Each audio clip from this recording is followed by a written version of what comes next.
Queridos, eu queria nessa manhã, eu pensei em continuar Tiago, naquela conversa sobre Tiago, mas depois me veio um desejo forte de lembrar alguns princípios básicos. Ribeiro, lembrar para os amados alguns princípios básicos a respeito de quem somos, né, como igreja. Pensei em conversar com os amados sobre 3 conceitos da administração: visão, missão e valores. Chavenato fala muito bem sobre visão, missão e valores. Alguns anos atrás eu estudei na faculdade visão, missão e valores. Não sei quantos conhecem esses conceitos, mas gostaria de falar deles e aplicar, lembrando aos amados, desses conceitos na igreja. A gente corre o risco, queridos, de como igreja, ou imaginarmos que a igreja é uma instituição religiosa que está inserida dentro de uma sociedade, né? A gente corre o risco de imaginar que nós somos uma instituição religiosa, aí que se tem placa ou não tem placa, se tem nome ou não tem nome, isso não importa, mas que está dentro de uma sociedade. Isso não é verdade. E se pensarmos dessa forma, que somos parte de um todo, sendo o todo a sociedade pós-moderna, a gente corre o risco de viver num processo esquizofrênico, né? De uma mente partida. Que mente partida? A mente partida que diz o seguinte: do sábado e domingo, sábado já vai chegando, não que sejamos adventistas, mas sábado você já fica mais inclinado para aquilo que é sagrado. Domingo aí é o dia sagrado.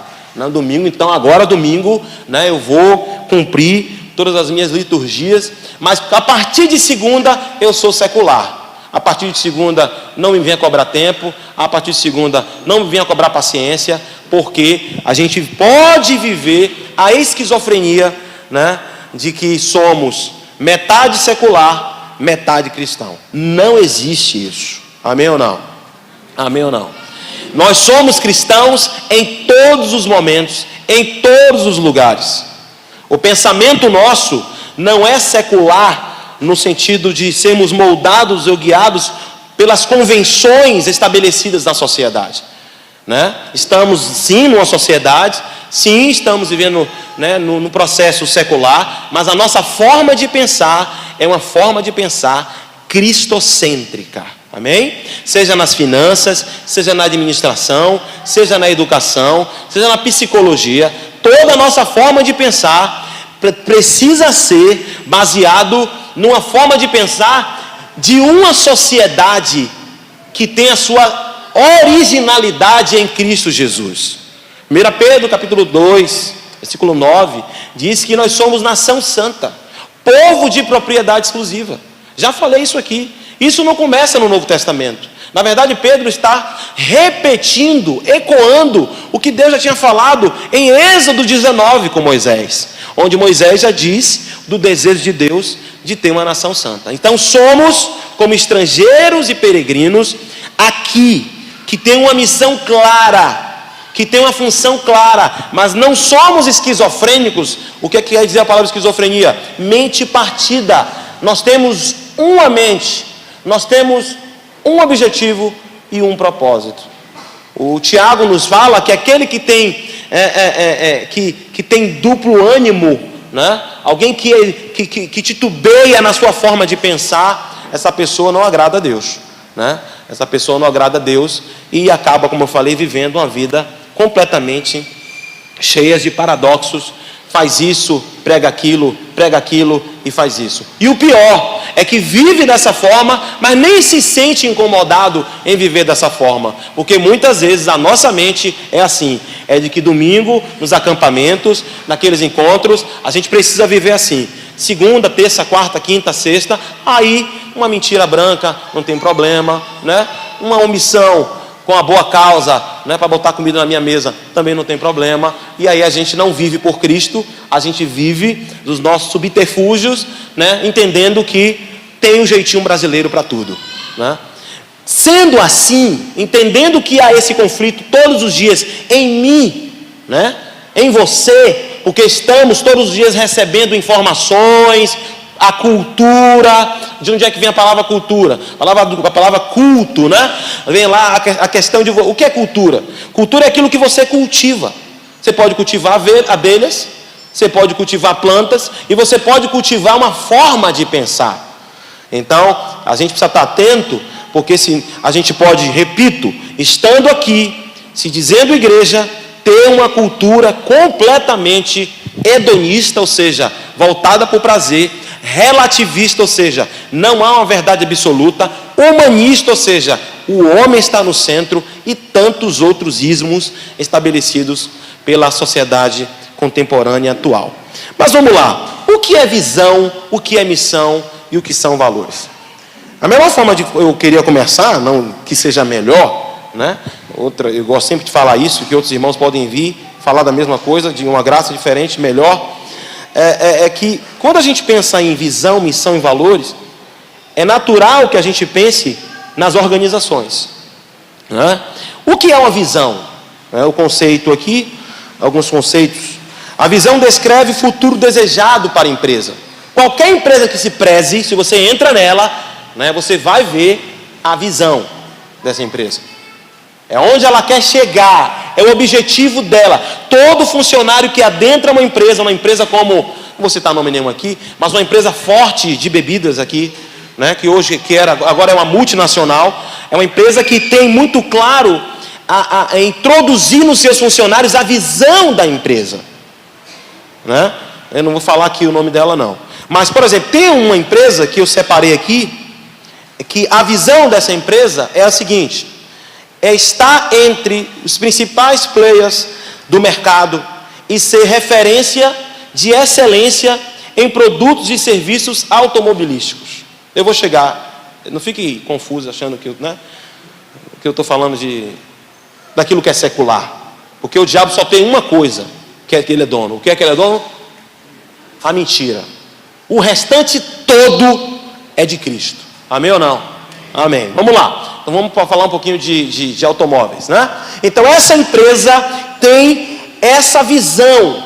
Todos que adentram essa empresa enxerga aonde se quer chegar. É ser a melhor empresa dentre as outras empresas naquele nicho, voltado para aquele projeto, para aquele objetivo lá. Então, visão então é aquilo que muito distante, né, quase utopicamente eu consigo enxergar, agora eu consigo enxergar com clareza, né? Visão não é aquela coisa que você, não acredita, não, você crê nisso, não sei, não. Visão não, você olha e diz, Dário, você não está vendo não? Eu estou vendo meu filho ali, ó. Aí, rapaz, eu não estou vendo nada, mas você vê. Aí tem aquela historinha da raposa, né, que um tempo atrás Marcos Moraes falou para a gente no encontro lá naquele lugar de acampamento que a gente usava muito, Recanto da Bênção, né? Que a gente aí vive repetindo essa história da raposa, que é muito interessante. A historinha de que 3 raposas, só uma viu, todas as outras que ouviu o latido parou no meio do caminho, só a que viu de fato continuou. Então visão tem a ver com onde eu quero chegar, né? O propósito, a razão da existência dessa organização. Eu estou falando aqui de organização de empresa. Pronto. Então, a pergunta que a visão faz é onde nós estaremos daqui a 5 anos, daqui a 10 anos. Depois de visão, vem um outro conceito que é missão. O que é a missão? Vamos lá para a gente ganhar tempo aqui. Missão fala ou responde para quem é feito isso, né? Por exemplo, pense que eu tenho uma empresa e eu tenho uma visão.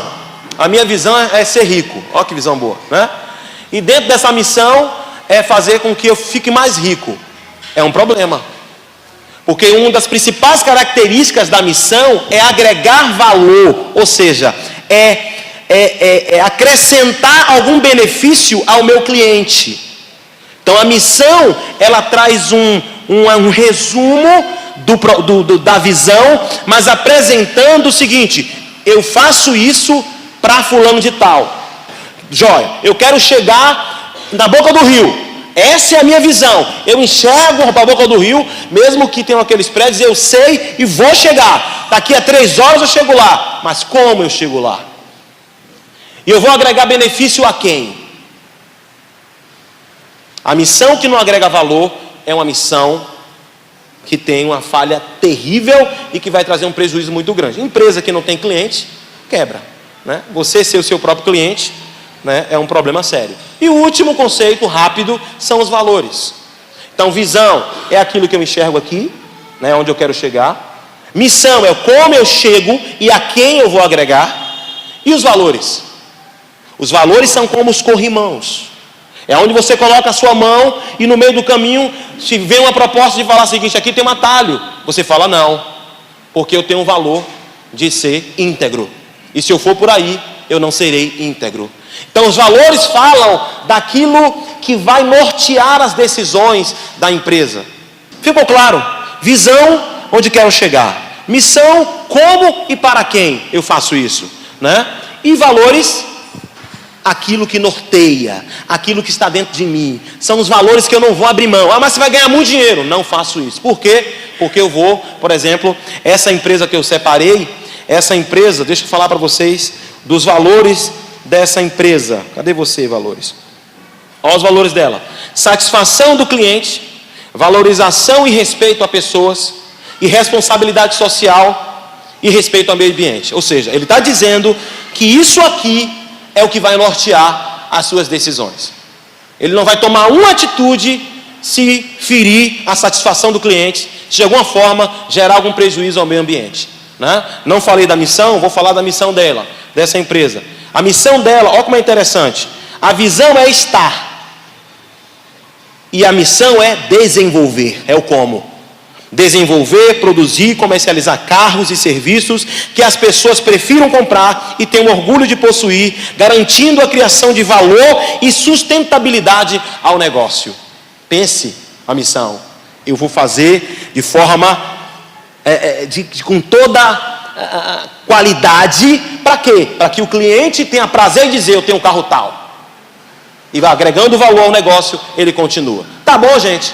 Tendo isso e falado disso, eu queria aplicar isso à igreja.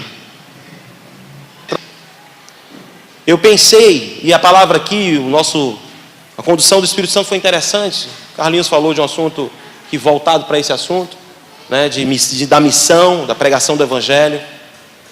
E eu estava pensando, nós podemos dividir a igreja, palavra feia, né, para a igreja, nós podemos organizar a igreja em 2 grupos. A igreja militante e a igreja triunfante. A gente percebe isso muito bem em Hebreus capítulo 12. Em Hebreus capítulo 11 a gente tem a igreja triunfante. Aqueles que combateram, aqueles que lutaram, que venceram em fé, que foram cerrados ao meio, homens dos quais o mundo não era digno. Igreja triunfante. Esses correram a carreira, combateram o combate, né, e viveram, receberam o que o apóstolo Paulo fala em 2 Timóteo capítulo 4. Mas no capítulo 12, o escritor de Hebreus começa aquele livro dizendo o seguinte: visto que, ou vocês da igreja militante, vocês que estão combatendo o bom combate, vocês que estão na carreira, vocês que estão na missão, visto que temos uma grande nuvem de testemunhas, esses irmãos, livremo-nos de todo o peso e do pecado que tão de perto nos rodeia. Ou seja, ali em Hebreus nós temos a igreja triunfante, capítulo 11, e a igreja triunfante, e a igreja militante, capítulo 12. Nós, que não devemos nos desanimar, ele vai continuar lá o texto em Hebreus 12 de maneira fantástica. E a igreja triunfante, ela não precisa mais disso, porque eles já alcançaram. Mas nós precisamos de uma visão, de uma missão e de valores muito claros em nossa cabeça. Mas o problema nosso é que hoje não existe verdade absoluta, nem a ciência é uma verdade absoluta. Mas isso é um problema para pessoas como nós, que cremos que Jesus é o caminho, é a verdade e é a vida.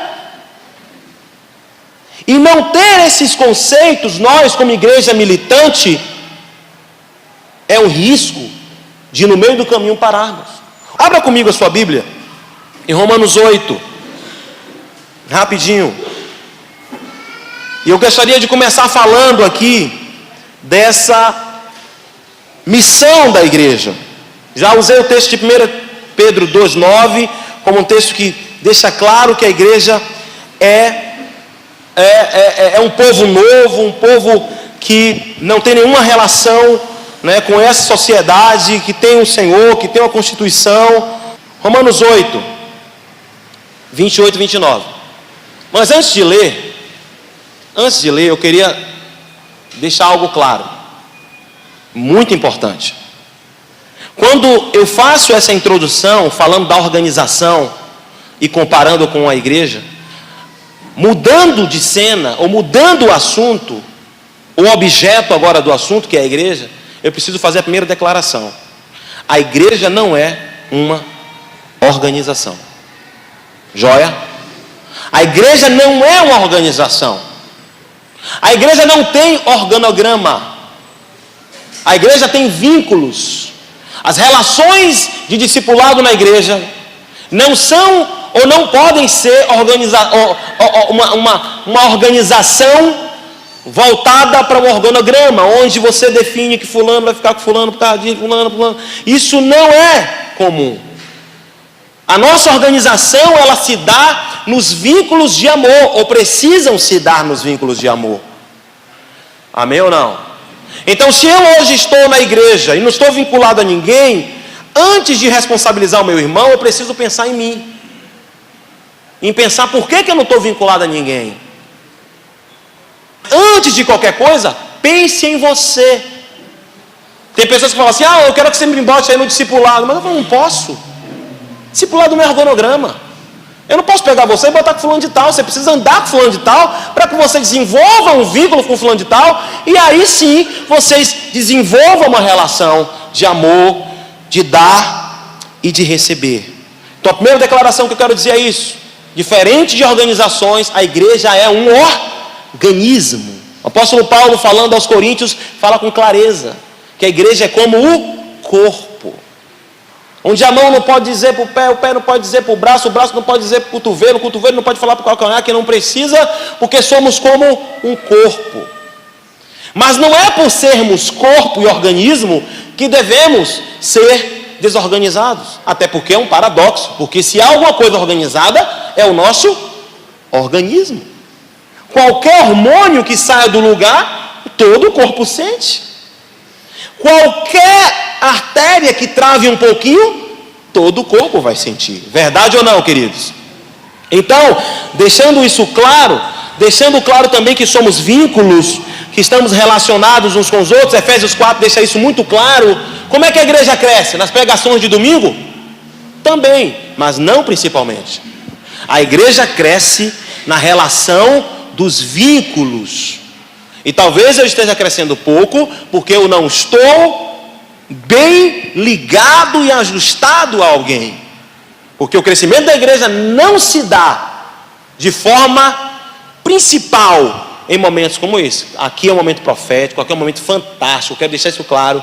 É um momento, sabe, que não dá para tirar, porque a gente dá e recebe, mas é no um a um. É no olhar no olho e conhecer a expressão que a igreja produz crescimento sólido.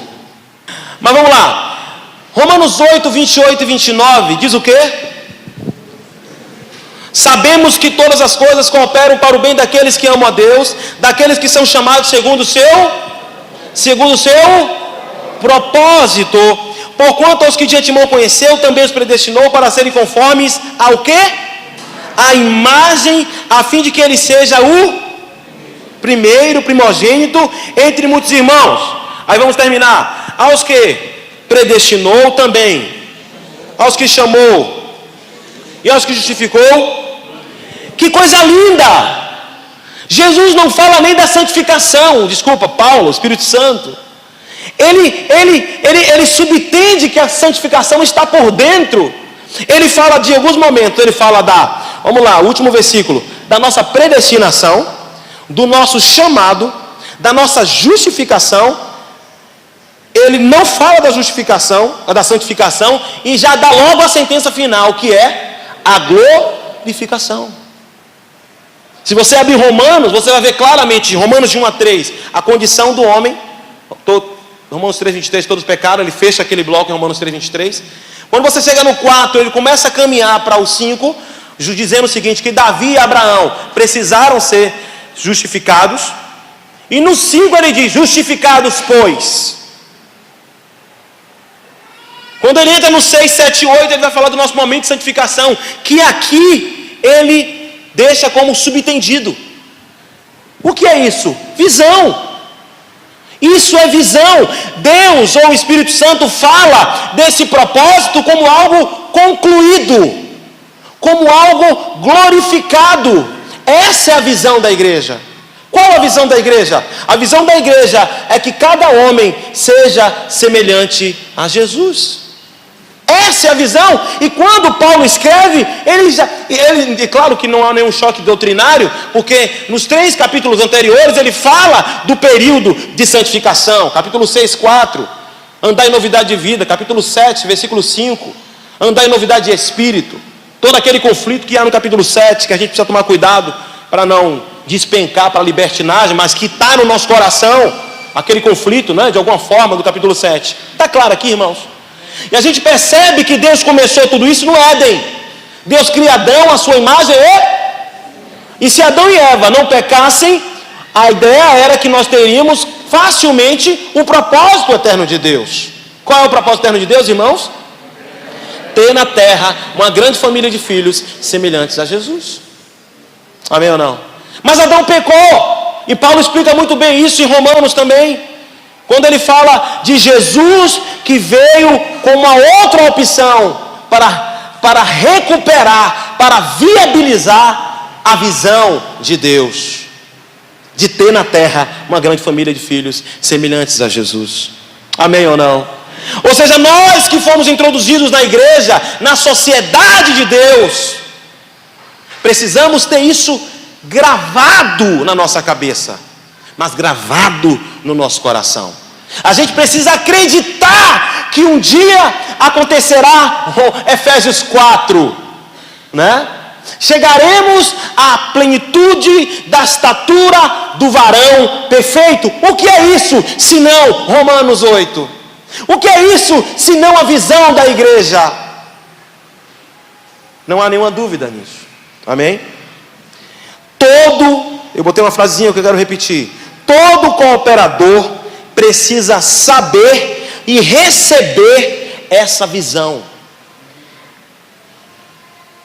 Há uma diferença entre aprender e receber. Talvez a gente não consiga perceber, como eu falei, porque no Ocidente esse negócio de aprender e receber é muito assim. É Filipenses capítulo 4, versículo 9, o apóstolo Paulo, terminando a sua carta à igreja de Filipos, ele diz o seguinte para aqueles irmãos: queridos irmãos, aquilo que aprendestes, recebestes, vistes e ouvistes, isto praticai. Isso ocorre no processo de socialização de qualquer sociedade aqui. Você não está me ouvindo aqui? Você está aprendendo, mas isso não quer dizer que você está recebendo. O receber é quando você, depois de que aquelas informações chegam para você, você decodifica ela, você dá sentidos para ela. Agora aquilo não é mais uma verdade da Bíblia, é uma verdade minha. Por isso Paulo fala o meu evangelho. Porque não é mais alguma coisa que está de fora, é uma coisa que agora está dentro de mim. Agora isso habita em mim. Amém, gente? Então eu não quero apenas repetir por repetir, eu quero repetir dizendo para você o seguinte: eu preciso saber dizer isso, sim, de forma ipsiliteri, com toda precisão no conceito. Tenha na terra uma grande família de filhos semelhantes a Jesus. Romanos 8, 28, 29. Eu preciso saber disso, eu preciso transmitir essa visão com clareza para Guilherme. Amém ou não? Vamos para a missão. Tendo claro essa visão, sabendo onde queremos chegar, sabemos onde nós já chegamos na visão do autor da igreja, ou do projetista, do arquiteto da igreja, que é Jesus Cristo. Vamos partir para a missão. A missão responde o como e para quem. Depois de tendo a visão com clareza, eu preciso atentar para a missão. E a missão, ela vai apontar para quem? Para quem aponta, ou para quem está apontada a missão da igreja aqui? Por que a igreja ainda está na terra?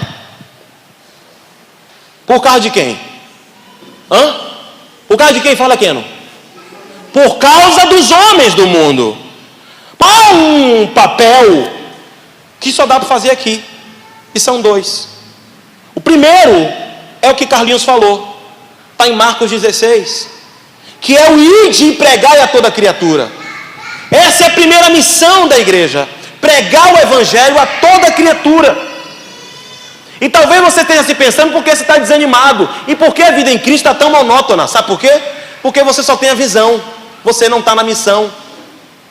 E da mesma forma que alguém, ouça aqui o que eu vou dizer, alguém que não trabalha, alguém que não faz nenhum esporte, alguém que não arreda o pé nem para lavar o prato, você liga para ele e diz, como é que você está? Cansado. Cansado de quê? De não fazer nada. Está achando que não cansa de não fazer nada, não cansa não? Cansa. Cansa a mente. Você dá uma corrida, você cansa, mas não porque você está trabalhando, porque você está sem fazer nada. Você não está pensando. Então não fazer nada cansa. Primeiro ponto da missão, pregar o evangelho a toda a criatura. Está em Marcos 16. Marcos 16, 15 a 18 diz o seguinte: esses sinais hão de acompanhar aqueles que creem. Em meu nome expelirão demônios, falarão novas línguas, pegarão em serpentes, e se alguma coisa mortífera beberem, não lhes fará mal algum. Há quanto tempo eu não experimento isso? É um problema, porque esse é o como. Não existem outros comos. Eu até posso propor para você outros comos, mas isso é ilegal, porque a igreja não é minha, o projeto não é meu. Amém, irmãos? Primeira atitude do como: pregar o evangelho. Quem vai se beneficiar com isso? O perdido.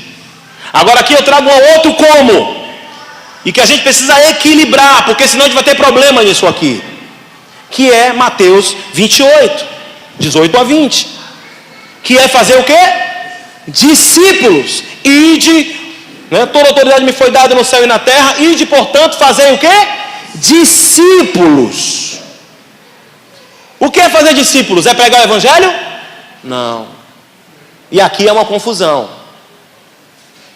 E aqui nós temos muitas vezes dois grupos na igreja: o grupo que gosta de pregar e o grupo que gosta de evangelizar, de ensinar. E aí a gente tem às vezes um discípulo que ele só prega, mas não cuida de ninguém. Ou você tem um discípulo que ele não prega para ninguém, mas ele só quer ensinar. Esse é um problema. É bem verdade que na igreja nós temos homens dons. Nós temos aqueles apóstolos, profetas, evangelistas, pastores e mestres. Está ali em Efésios capítulo 4, se não me engano, a partir do versículo 8, começa o assunto ali. Mas isso não quer dizer que nós devamos viver de ênfase.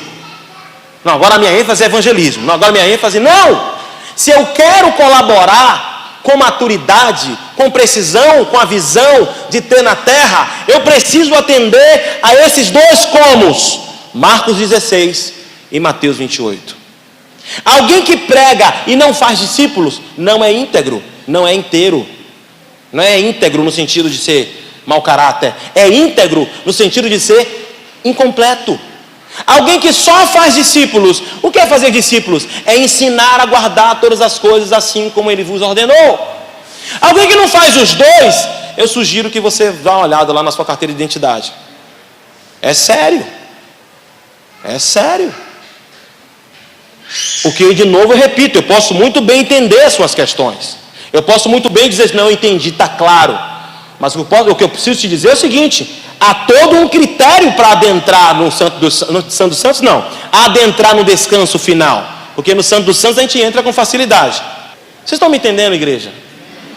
Visão. Missão. Você está num projeto, você é um cooperador. 1 Coríntios capítulo 3, Paulo diz que nós somos lavoura de Deus e cooperadores nessa lavoura, ou nessa construção, nesse edifício. De que forma você tem cumprido a sua missão como igreja.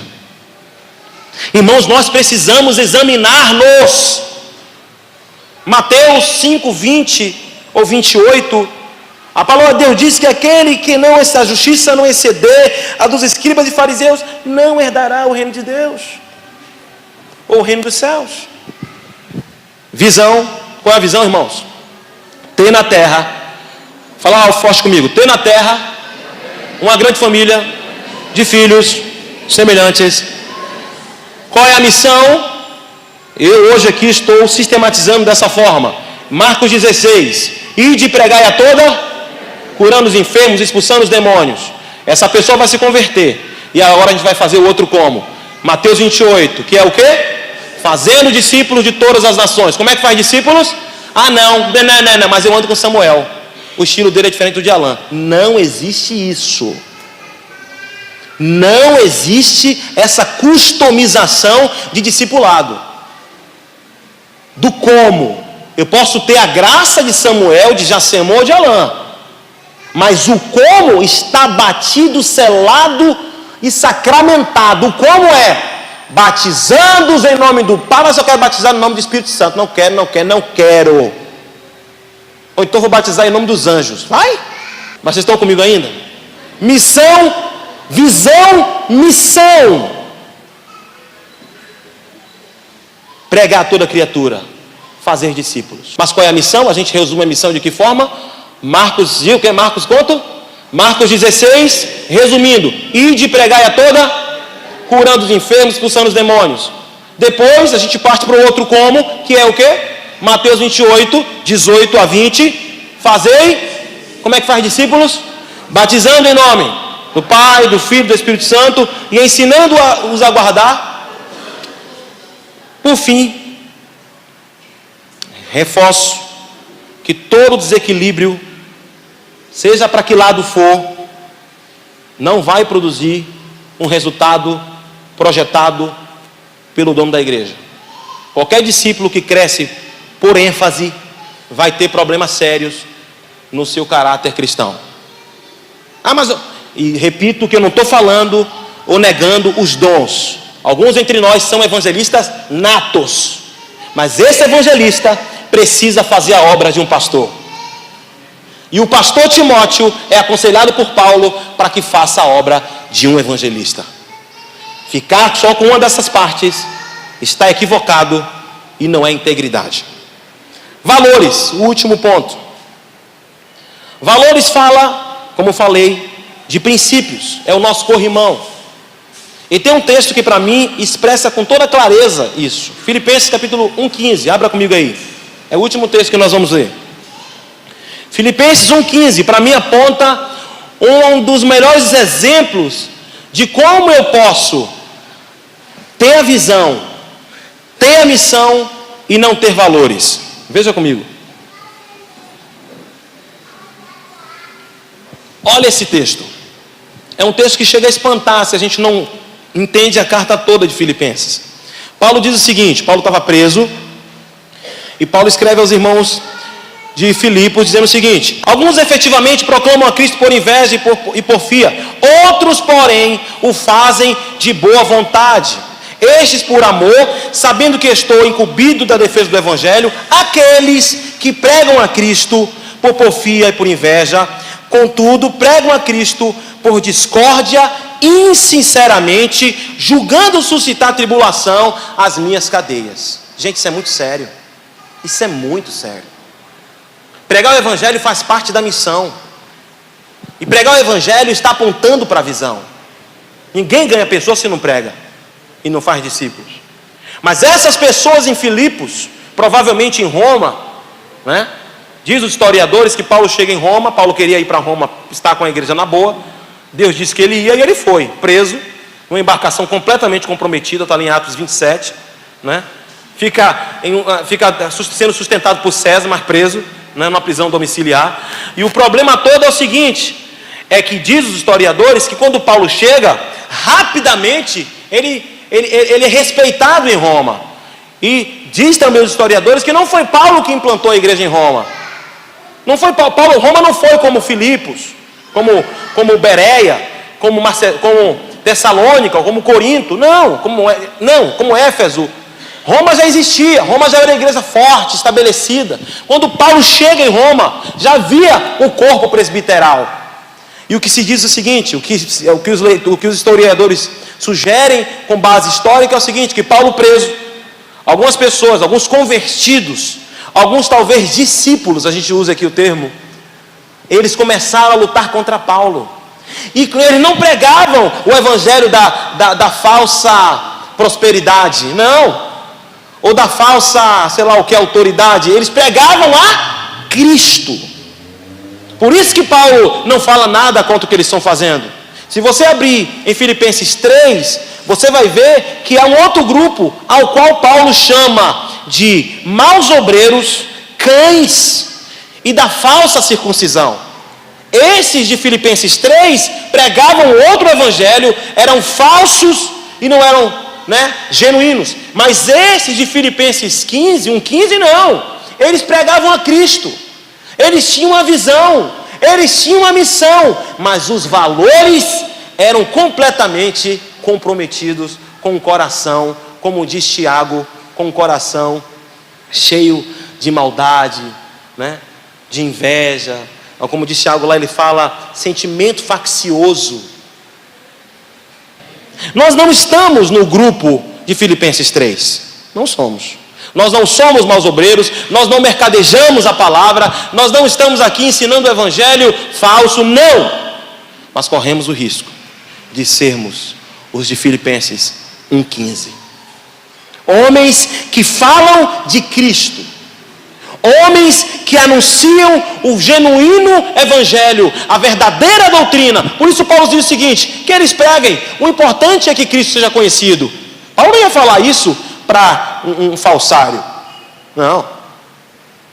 Mas o problema é que esses irmãos falavam cheio de discórdia, cheio de inveja, cheio de porfia. Avaliemos o nosso coração, amém? Vivamos claramente a visão. Qual é a visão da igreja, irmãos? Ter na terra uma grande família de filhos semelhantes a... Qual é a missão da igreja? Pregar o evangelho, fazer discípulos. Quais são os valores da igreja? Abra comigo em Filipenses 4. Você já está em Filipenses. E a gente termina nosso encontro aqui com essa palavra. Filipenses 4, 8. O apóstolo Paulo nos dá os valores, ou um dos valores que precisam nortear a nossa vida. Filipenses 4:8 diz o seguinte. O que diz aí? Finalmente, irmãos, tudo que é verdadeiro, tudo que é respeitável, tudo que é justo, tudo que é puro, tudo que é amável, tudo que é de boa fama, se alguma virtude há, se algum louvor existe, seja isso o que ocupe o vosso pensamento. Amém ou não? A minha ministração, o meu aconselhamento, a minha educação aos meus filhos, a minha esposa, a minha influência social precisa ter uma visão correta, uma missão ajustada, mas com os valores que tenham coerência com o coração de Jesus. Amém ou não? A gente precisa, em cada situação que a gente faça, avaliar o seguinte: isso é verdadeiro? Ah, mas é a palavra de Deus. É respeitável. Mas é para salvar pessoas. É puro. Porque senão seremos como os irmãos, ou aquelas pessoas lá de Filipenses 1,15, que pregavam a Cristo, mas o coração estava completamente comprometido, cheio de ódio, cheio de facção, cheio de intriga, cheio de. Sejamos coerentes, amém, irmãos? Que o Senhor nos ajude a ter uma visão exata do projeto que começou antes da fundação do mundo. Que a missão e esse como seja algo muito claro. No processo do caminhar, a gente vai estar sempre precisando melhorar em um lado ou no outro. Amém, gente? Sempre. Ou pregando, ou no fazer discípulos. Mas que os nossos valores sejam esses que estão aqui estabelecidos. Queria que a gente orasse.